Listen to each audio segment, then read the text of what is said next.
আমরা ত্রিকোণমিতির আরো যে একটা চ্যাপ্টার রয়েছে গুণিতক কোণ। গুণিতক কোণ বা মাল্টিপল অ্যাঙ্গেল।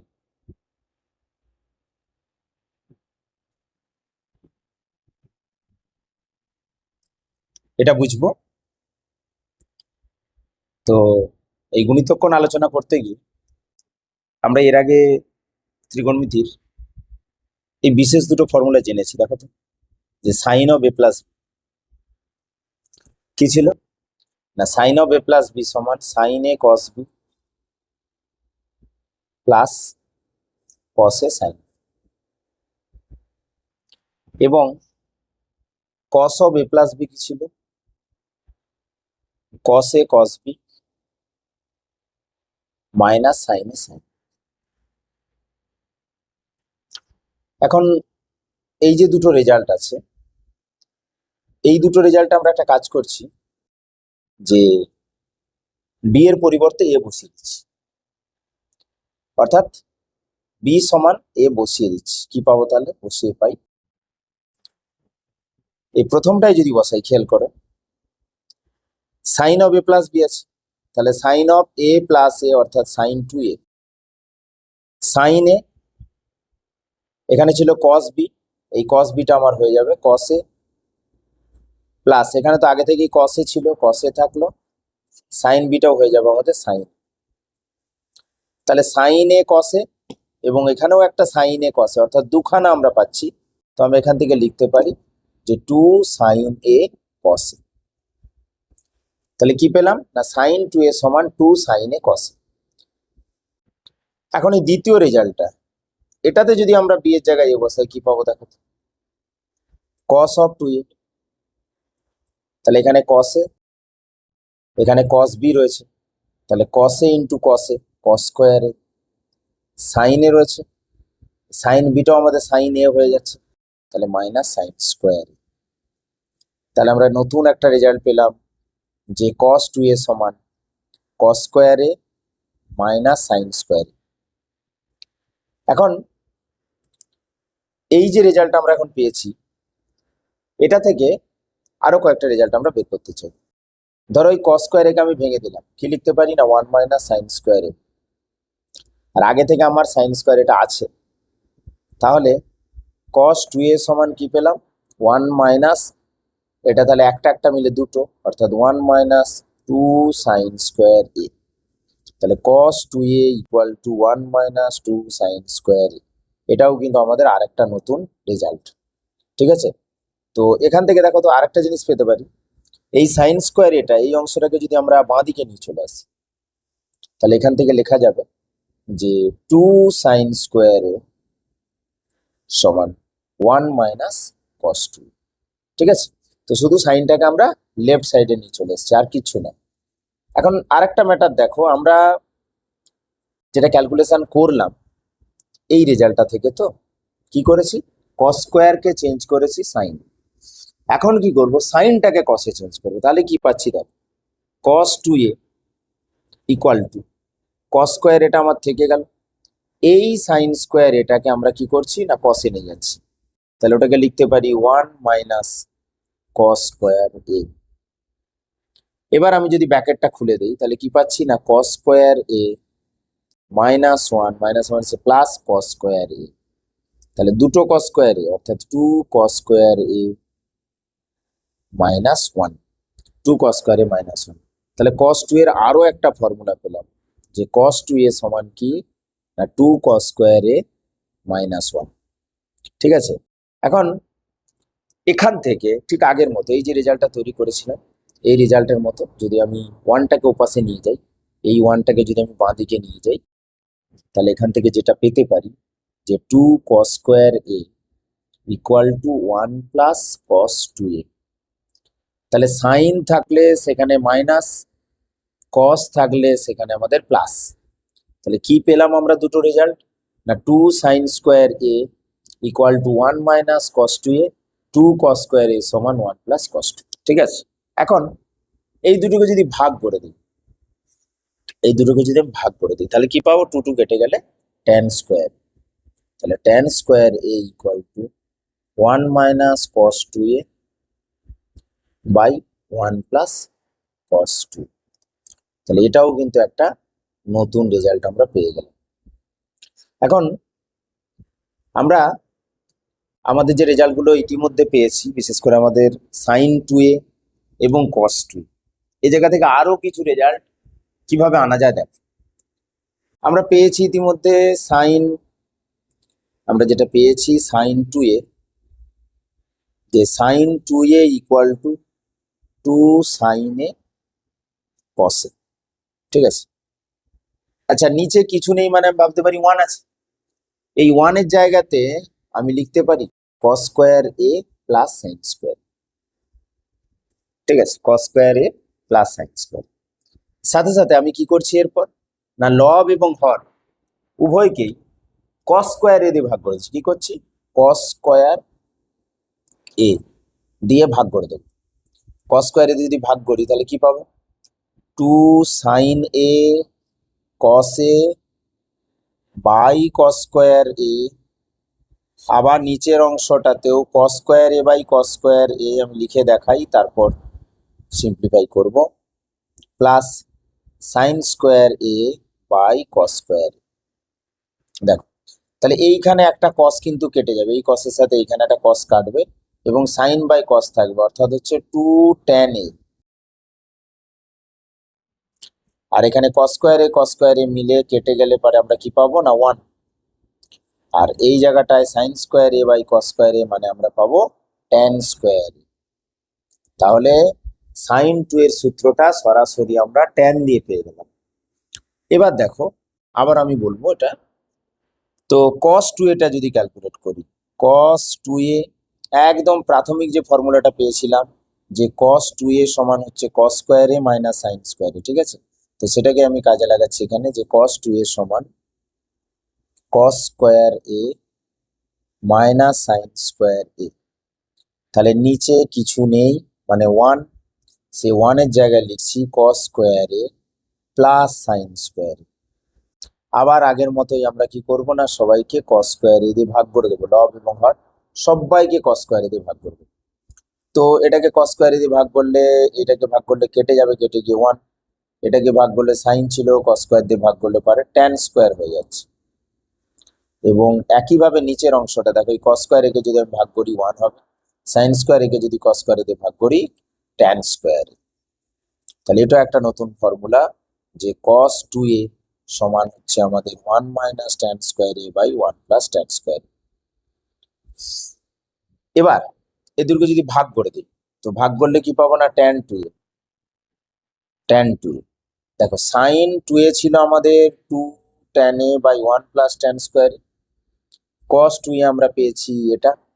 তাহলে দুটোকে যদি ভাগ করে দিই, হরের পার্টটা দেখো, হরের পার্টটা কিন্তু আমাদের দুটো জায়গাতেই 1 প্লাস tan স্কোয়ার এ আছে। তাহলে ভাগ করে দিলে হরের পার্টটা কেটে যাবে, কেটে গিয়ে কি পাবো, 2 tan a by 1 minus tan square. তাহলে আমরা রেজাল্টগুলোকে একসাথে একটু লিখে নিই একটা জায়গাতে, ঠিক আছে। প্রথমত আমরা যেটা পেলাম, যে সাইন 2a সমান 2 sine a cos A, 2 sine a cos A. তারপর পেলাম cos 2a সমান cos square A minus sine square A. এইখান থেকে আমরা বের করেছিলাম যে 2 sine square A equal to 1 minus cos 2a। তারপর পেয়েছিলাম 2 cos square A equal to 1 plus cos 2a। এখান থেকে লিখেছিলাম tan square A equal to 1 minus cos 2a by 1 plus cos 2।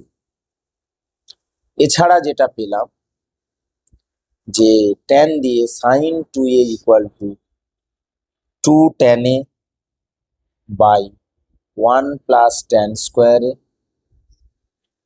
cos 2a 1 minus tan square A by 1 plus tan square a, এবং tan 2a পেয়েছি two tan a by 1 minus tan square. এগুলো হচ্ছে মূল result. এখান থেকেই আমরা বিপরীতটা, যদি কেউ মনে করে কোসেক টু এ করবে, সেক টু এ করবে, কট টু এ করবে, সেটা করতে পারবে। তার সাথে যদি তোমরা রেজাল্ট এটা বের করতে চাও সাইন থ্রি এ এবং কস থ্রি এ, এখান থেকেই ক্যালকুলেট করা যেতে পারে। সেটা কিভাবে আমি একটা দেখাচ্ছি। দেখো sine three a, sine three কে লেখা যায় তো sine of two a plus a. তাহলে মনে মনে ভাবো এইটা এ এটা বি, তাহলে সাইন এ প্লাস বি এর সূত্র কি? সাইন এ কস বি, মানে এখানে এ আছে, কস এ সাইন। ঠিক আছে, আমার টার্গেট হচ্ছে সমস্ত রেজাল্ট গুলোকে সাইনে নিয়ে যাওয়া। তাহলে সাইন টু এ কে লিখতে পারি কত? টু সাইন এ কস এ, আর আগে থেকে একটা কস আছে, তাহলে কস স্কোয়ার এ প্লাস কস টু এটাকে, দেখো এই যে আমি রেজাল্টটা লিখেছিলাম, এখান থেকে কস টু এ রেজাল্টটা সাইন দিয়ে লিখবো এই জায়গা থেকে, যে কস টু এটাকে ধরো বাঁ দিকে নিয়ে এলে কস টু এ সমান 1 minus two sine square, 1 minus two sine square a into sine. Okay, এবার এই কস স্কোয়ার এ কে তুমি কি করবে? চেঞ্জ করে দাও সাইনে 1 মাইনাস সাইন স্কোয়ার এ, তাহলে টু সাইন এ ইন্টু 1 মাইনাস সাইন স্কোয়ার এ, আর এখানটা যেটা ছিল সেটাই থাক। তাহলেই তুমি ক্যালকুলেশন করলে যেটা পেতে পারো, আমি এটা একটু লিখে নিচ্ছি, যে 1 minus two sine square a into sign. তাহলে আমরা যেটা পেতে পারি সেটা হচ্ছে যে এই টু সাইন এ আর এখানে একটা সাইন এ গুণ করলে পারে, তাহলে থ্রি সাইন, তাহলে থ্রি সাইন এ, এখানে দেখো টু সাইন এ সাইন স্কোয়ারে অর্থাৎ টু সাইন কিউবে, এখানে একটা মাইনাস টু সাইন কিউবে, তাহলে এখানেও মাইনাস টু সাইন কিউবে, এখানেও মাইনাস টু সাইন কিউবে, তাহলে হবে মাইনাস ফোর সাইন কিউব এ।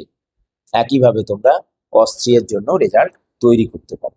তাহলে এগুলোই হচ্ছে আমার অ্যাট এ গ্ল্যান্স রেজাল্ট, যে আমরা গুণিতক্ষণে কি করলাম না, আমরা সাইন টু এ কস টু এ ট্যান টু এ বা সাইন থ্রি এ কস থ্রি এগুলো যেমন ক্যালকুলেট করতে পারি, আমরা অঙ্ক করার ক্ষেত্রে সেটা 4 এ হতে পারে, সেটা 8 এ হতে পারে, সেটা 16 এ হতে পারে, 2 থিটা হতে পারে, 4 থিটা হতে পারে, সেগুলো কিন্তু আমরা ক্যালকুলেট করতে পারি।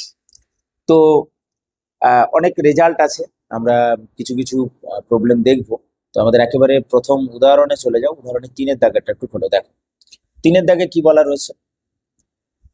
উদাহরণ 3-এ দেখো, উদাহরণ 3-এ যেটা আমাদের বলা রয়েছে যে সাইনের মান দেওয়া আছে, তোমাদের বইতে দেখবে পেজ নম্বর 162-তে দেওয়া আছে। তো 3-এর দাগের প্রবলেমে কি বলা হয়েছে, সাইন এ 3/5 হলে সাইন টু এ কস টু এ এই দুটোর মান নির্ণয় করতে হবে। এখন তোমরা সাইন টু এর মান সাইন দিয়ে বা এইভাবে তোমরা ভাঙতে জানো যে টু সাইন এ কস এ, তাহলে আমার কি লাগবে কস এ। তাহলে আমাকে সাইনে যেহেতু দেওয়া আছে, আমাকে এখান থেকে কসে বের করতে হবে। আমরা ক্লাস 10-এ শিখেছিলাম। তো আমরা ক্লাস 10-এর নিয়ম অনুযায়ী আমরা যদি এখানে কস এটা বের করি, তোমরা ছবি এঁকেও করতে পারো, যে কস এ সমান root over of 1 minus sine square এ। তাহলে কি লিখতে পারবো না, রুট ওভার অফ 1 মাইনাস 9/25। তাহলে 25 মাইনাস 9 অর্থাৎ 16, 16/25, রুট ওভার অফ 16/25 অর্থাৎ 4/5। এখন প্রশ্ন হচ্ছে 4/5টা প্লাস নেব না মাইনাস নেব, সেটাও আমাদের কোশ্চেনে দেওয়া আছে, যে এ কোনটা কোথায় রয়েছে না 0 থেকে π/2। তো 0 থেকে π/2 মানে আমাদের হচ্ছে ফার্স্ট কোয়াড্র্যান্ট, আর ফার্স্ট কোয়াড্র্যান্টটা সবাই পজিটিভ, তো এটা আমাদের 4/5ই আমরা নেব। তো কস পেয়ে গেছি মানে আমরা বাকি সমস্ত কিছু খুব সহজে পেয়ে যাব, যে সাইন টু এ সমান কি না টু সাইন এ কস এ। তাহলে কি লিখতে পারবো, 2 ইন্টু সাইন এ মানে 3/5, আচ্ছা কস এ মানে 4/5, তো 4 3 12 দিয়ে 24, 24/25। তাহলে এটা হয়ে গেল আমাদের সাইন টু এর মান। আর একটা চেয়েছে কস টু এ। দেখো কস টু এর মান দুভাবে আমরা বের করতে পারি, 1 মাইনাস টু সাইন স্কোয়ারে, 2 কস স্কোয়ারে -1, তো যেটা খুশি। দেখো 1 মাইনাস টু সাইন স্কোয়ারে, এটা আমরা আজকেই শিখেছি। তাহলে 1 minus two into sine square, সাইনের মান যেহেতু আমাদের 3/5 দেওয়া আছে, তাহলে সাইন স্কোয়ার 9/25। তাহলে লসাগু করলে 25 মাইনাস 18/25, তাহলে 7/25। এখন কেউ যদি মনে করে যে না আমি এই ফর্মুলাটা ইউজ করব cos 2 এর, যে একই আসে কিনা দেখবো, 2 cos স্কোয়ারে -1, তাহলে 2 ইন্টু কস এর মানটা কত আছে 4/5, তাহলে 4/5 হোল স্কোয়ার মানে হচ্ছে 16/25 -1। তো এটাকে ক্যালকুলেশন করলে কত হচ্ছে, হরে 25, 16 ইন্টু 2 32 -25, একইভাবে আমরা পেয়ে যাচ্ছি 7/25। তো এইভাবে উদাহরণ 3-এর তোমরা 2 দেখতে পারো, 3 দেখতে পারো, একই রকম রেজাল্ট, কোনো ম্যাটার। এখন উদাহরণ 6-এর 1-এরটা দেখো, উদাহরণ 6-এর 1-এ কি বলছে দেখো, 6-এর 1 কি বলা আছে না, tan x এর মান দেওয়া আছে b by, tan x equal to b by, কার মান চাওয়া হয়েছে, a cos 2x plus b sin 2x। তো স্বাভাবিকভাবেই যেহেতু আমার মানটা দেওয়া আছে tan এর, আমার চাওয়া হয়েছে cos 2x এবং sin 2x এর মান, তাহলে এটা আমাকে মাথায় রাখতে হবে যে আমরা cos 2x এবং sin 2x দুটোরই tan দিয়ে যে সূত্র রয়েছে, tan দিয়ে যে ফর্মুলা রয়েছে সেটাকে আমরা ব্যবহার করব। তো cos 2 থিটা সূত্র যেটা ছিল 1 মাইনাস tan স্কয়ার থিটা, তাহলে 1 minus tan square x by 1 plus tan square x। একইভাবে b ইন্টু sin 2 থিটা সূত্র 2 sin x cos x divided by, না আমরা tan দিয়ে লিখবো যেহেতু, তাহলে আমরা পাবো এটা 2 tan x by 1 plus tan square x। তো tan x এর মান জানি, বসিয়ে দিলেই হবে, তাহলে a ইন্টু 1 মাইনাস, তাহলে tan x এর মান b বাই a, তাহলে b square by a square divided by 1 plus b square by a square. তাহলে এখানে কত হচ্ছে না 2b, tan x এর মানটা b by a divided by 1 plus b square by a square. এবারে সরল করতে পারো কিংবা কাজ করতে পারো, লব এবং হরকে a স্কয়ার দিয়ে গুণ করে দিতে পারো, সেটাই সব থেকে সহজ। তাহলে এ থাকলো, a স্কয়ার দিয়ে গুণ করলে এখানে কি পাবো, a square minus b square by a square plus b square. আচ্ছা এখানেও a স্কয়ার দিয়ে গুণ করছি, তাহলে a স্কয়ার দিয়ে গুণ করলে একটাই কেটে গিয়ে আমার থাকবে যেটা, একটাই কেটে গিয়ে একটাই গুণ হবে, তাহলে ab by a square plus b square. এখন দুটো জায়গাতেই দেখো আমাদের হরে যে পার্টটা সেটা কিন্তু a square plus b square আছে, তো সেই পার্টটা আমরা যা আছে তাই লিখে দিলাম। উপরে দেখো a ইন্টু এটা, তাহলে গুণ করলে a cube minus a b square, ঠিক আছে। এবারে এই জায়গাটা 2b দিয়ে যখন গুণ করছো কি পাচ্ছ, প্লাস 2a b স্কয়ার, তাহলে plus 2a b square minus a b square, তাহলে একটা কেটে যাচ্ছে, তাহলে a cube plus a b square by a square plus b square. এটাকে তোমরা যদি একটু সরল করে নাও, কেউ চাইলে যে a কমন নিলে উপর থেকে, তাহলে a কমন নিলে a square plus b square by নিচে রয়েছে a square plus b square, তো ক্যান্সেলেশন হয়ে গিয়ে আমরা a পেয়ে যাব। তো এইভাবে কিন্তু আমরা প্রবলেমগুলোকে সলভ করতে পারি, ঠিক আছে। তো আমরা সমস্ত রেজাল্টগুলো একবার করে দেখে নিয়ে তারপর আমরা অনুশীলনী অঙ্কে চলে যাই।